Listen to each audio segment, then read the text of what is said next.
আসসালামু আলাইকুম, কেটিএস রেসিপিতে সবাইকে স্বাগতম। আমি আজকে আপনাদের করে দেখাবো চিংড়ি ডাল দিয়ে পাট শাক। এখানে বেলি ডাল, খেসারি ডাল, মুগ ডাল আম্মু পানিতে ভিজিয়ে রেখেছিল। ডাল ধুয়ে ছোটো চিংড়ি, আদা রসুন বাটা, পেঁয়াজ কুচি, লবণ দিয়ে কাঁচামরিচ দিয়ে জাল দিয়েছে। এখন শাক দিয়ে দিচ্ছি। সিদ্ধ হয়ে গেলে শাক দিয়ে দিতে হবে। চামচ দিয়ে ভালো করে নেড়ে নিচ্ছে। ডালের ভেতর ভালো করে ঢুকিয়ে দিতে হবে। শাক নরম আর সেদ্ধ হওয়ার আগ পর্যন্ত জাল দিতে হবে। এই শাকের ডালে বাগার না দিলেও চলে, আপনারা চাইলে বাগার দিতে পারেন। আমরা সাধারণত এই শাকের ডালে বাগার দেই না। এই রান্নাটি আমার আম্মুর কাছ থেকে শেখা।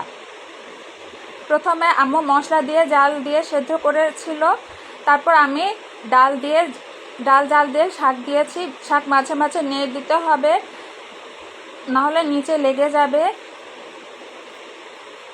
বেশি ঘন করা যাবে না, মিডিয়াম থাকবে ঘনত্ব।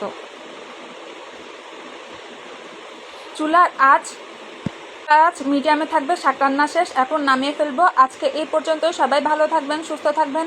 আল্লাহ হাফেজ।